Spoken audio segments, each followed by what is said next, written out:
Hello दोस्तों, welcome back to the channel. I hope आप सभी बहुत अच्छे हैं और जो न्यू आपके एग्जाम आने वाले हैं उनके लिए बहुत अच्छे से प्रिपेयर कर रहे हैं। सो यहाँ पे अब नेक्स्ट आपका आरआरबी क्लर्क का नोटिफिकेशन आएगा और आई होप आप सभी उसके लिए अभी से प्रिपरेशन करना स्टार्ट कर चुके हैं और काफ़ी चीज़ें आप लोग पढ़ भी चुके हैं। ठीक है, ऐसा नहीं कि आप नोटिफिकेशन का वेट कर रहे हैं और उसी के बाद फिर शुरुआत करेंगे। ऐसी गलती बिल्कुल भी मत करिएगा। अभी से आप लोग ये पॉइंट ध्यान में रखिएगा कि आपको फाइनल सिलेक्शन लेना है और फाइनल तक जाने के लिए जितने भी फेजेस बीच में आ रहे हैं उन सब को क्लियर करना है और उन सब के लिए एक प्रिपरेशन आपको करनी है। ठीक है, तो यहाँ पे आज के इस वीडियो में हम ये समझेंगे कि क्या एलिजिबिलिटी होगी आरआरबी क्लर्क के लिए अगर आप प्रिपेयर कर रहे हैं तो। क्योंकि अगर आप यहाँ पे इस एग्जाम को टारगेट कर रहे हैं तो आपको पता होना चाहिए कि अगर आप एलिजिबल हैं भी या नहीं, राइट? कि आपकी एज क्या होनी चाहिए और क्वालिफिकेशंस क्या होनी चाहिए, राइट? क्या क्या चीजें जरूरी हैं इसमें, ये सारी चीजें आपको पता होनी चाहिए ताकि जब आप फॉर्म फिल करो तो आपको सारी इंफॉर्मेशन पता हो और अगर आप मान लो एलिजिबल नहीं है तो आपका जो मनी है वो वेस्ट भी ना हो और टाइम जो है वो वेस्ट ना हो। ठीक है, तो यहाँ पे हम एक एक करके बात करेंगे एलिजिबिलिटी पे और साथ ही आप हमारी ई बुक डाउनलोड कर सकते हो जो आरआरबी पीओ एंड क्लर्क के एग्जाम के प्रीवियस ईयर क्वेश्चन जो आपको हैं मिल जाएंगे सिंस 2021। ठीक है, इसी बुक के अंदर आपको आंसर की भी उन्हीं जो क्वेश्चन है उनकी अवेलेबल होगी।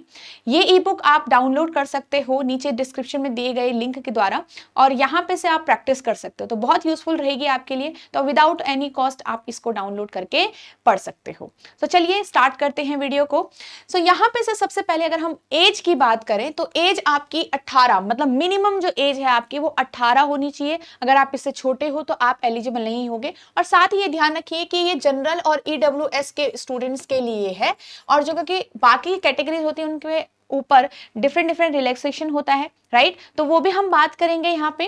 ठीक है, तो मिनिमम एज की आपकी 18 होनी चाहिए एंड मैक्सिमम आपकी 28 होनी चाहिए। तो अगर आप 28 से ऊपर हो तो आप इस चीज के लिए एलिजिबल नहीं हो यहाँ पे। ठीक है, जब आपकी नोटिफिकेशन आती है तो उसमें एक करेक्ट डेट भी लिखी होती है कि इस पर्टिकुलर डेट से ऊपर अगर आप बॉर्न हुए हैं तो आप एलिजिबल नहीं हो। ठीक है, तो वहां पे वो नोटिफिकेशन में आपका मेंशन होता है, बट एक मोटा मोटा आप ध्यान रखिए कि 18 से लेकर 28 आपकी एज होनी चाहिए। और साथ ही अगर हम थोड़ा सा समझें इसको कि आइडिया ले लें कि अगर हम 28 के आसपास हैं तो किस हिसाब से, तो जब भी आपका जो एप्लीकेशन का फॉर्म का टाइम होता है तो अगर उसके अराउंड आप 28 नहीं हो, 28 से कम हो तो आप यहाँ पे फिर एलिजिबल होंगे। ठीक है, तो अगर हम नेक्स्ट एजुकेशन की बात करें तो बैचलर्स डिग्री है अगर आपके पास, अगर आप ग्रेजुएट हो तो आप इसके लिए एग्जाम के लिए आप एलिजिबल हो। किसी भी स्ट्रीम में आप बैचलर हो, commerce, science, BCA, BCom, BC, BSc, कुछ भी आपने किया है तो आप इसके लिए एलिजिबल हो। यहाँ पे हम बात भी करेंगे कि प्रेफरेंस किन स्टूडेंट्स को मिलता है। देखो, इट इज प्रेफरेंस, नॉट कि आप जो बाकी स्टूडेंट्स होते हैं जिन्होंने किसी दूसरे कोर्स से अगर आपने कॉलेज किया है या डिग्री की है तो वहां पे आप एलिजिबल नहीं हो, ऐसा कुछ नहीं है। आपके पास अगर बैचलर्स डिग्री है तो आप एलिजिबल इस टेस्ट के लिए हो। ठीक है, नेक्स्ट, क्या कोई आपको प्रीवियस एक्सपीरियंस चाहिए कहीं पे काम किया हुआ? बिल्कुल भी नहीं, ऐसा कुछ नहीं है यहाँ पर। ठीक है, कोई प्रीवियस एक्सपीरियंस नहीं चाहिए। आपको टेस्ट देना है, आपने प्री क्लियर करना है, मेंस क्लियर करना है और अगर आपका सिलेक्शन होता है फाइनल में तो आप फिर इसमें रिक्रूट होते हो। ठीक है, नेक्स्ट यहाँ पे आपको यहाँ पे दिख रहा है कि age limit will be between 18 to 28 age on the last date of the submitting online form. But still आप लोग ये ध्यान रखो कि फॉर्म के जब आपका आता है तो तब तक थोड़ा सा आप ये सोच के रखिए कि जब आपका फॉर्म आएगा उसी मंथ के अराउंड आप थोड़ा सा आइडिया लेके चलिए कि तब तक आप 28 के नहीं होने चाहिए। ठीक है, नेक्स्ट यहाँ पे आपके डिफरेंट डिफरेंट रिलैक्सेशन गिवन है तो इस पे बात कर लेते हैं थोड़ा। SC ST के लिए 5 ईयर्स का रिलैक्सेशन गिवन है, OBC के लिए 3 ईयर्स का आपका रिलैक्सेशन गिवन है एंड यहाँ पे बेंचमार्क जो आपका PWBD वाले स्टूडेंट्स हैं उनके 10 ईयर्स का आपका रिलैक्सेशन गिवन है। नेक्स्ट अगर हम बात करें एक्स सर्विस मैन के लिए आपका 3 ईयर्स का आपका रिलैक्सेशन गिवन है and widows and divorced women के लिए आपका यहाँ पे 9 ईयर्स का एक्सपीरियंस एज रिलैक्सेशन गिवन है। तो अगर आप इस कैटेगरी में लाई करते हो तो इसका मतलब अगर आप 28 के भी हो गए तो जो आपकी मैक्सिमम एज है ना, तो मैक्सिमम एज प्लस इतना करके देखो, आप उससे बाहर नहीं जाने चाहिए, बस इतना ध्यान रखना। ठीक है, तो यहाँ पे आपका इस वाली कैटेगरी के लिए आपका 5 ईयर्स का, तो ये आपका सारा रिलैक्सेशन वाला पार्ट है। आई होप आपको ये ढंग से समझ में आ गया होगा। ठीक है, अच्छे से इन चीजों को पढ़िए और समझिए कि जितनी भी इंफॉर्मेशन इंपॉर्टेंट है एग्जाम के लिए वो सारी आपको पता होनी चाहिए। ओके, नेक्स्ट यहाँ पे बात करते हैं ये आपका जो आरआरबी क्लर्क का पोस्ट रहता है, मेनली आपका जो नोटिफिकेशन आता है वो आता है ऑफिस असिस्टेंट, इसी को हम आरआरबी क्लर्क भी बोल देते हैं, ठीक है। तो यहाँ पे IBPS RRB clerk, okay, office assistant आपका इस पोस्ट का नाम है। तो यहाँ पे बैचलर डिग्री है आपके पास, तो आप यहाँ पे एलिजिबल हो। एंड ऑल्सो प्रेफरेंस यहाँ पे दिया जाता है, मान लो लास्ट में जाके फाइनल लिस्ट में, preference will be given to the candidate having degree in agriculture, horticulture, forestry, animal husbandry, ठीक है, डिफरेंट चीजों में जिनका यहाँ पे आपका पूरा ग्रेजुएशन है तो उन्हें प्रेफरेंस मिलेगा, ठीक है।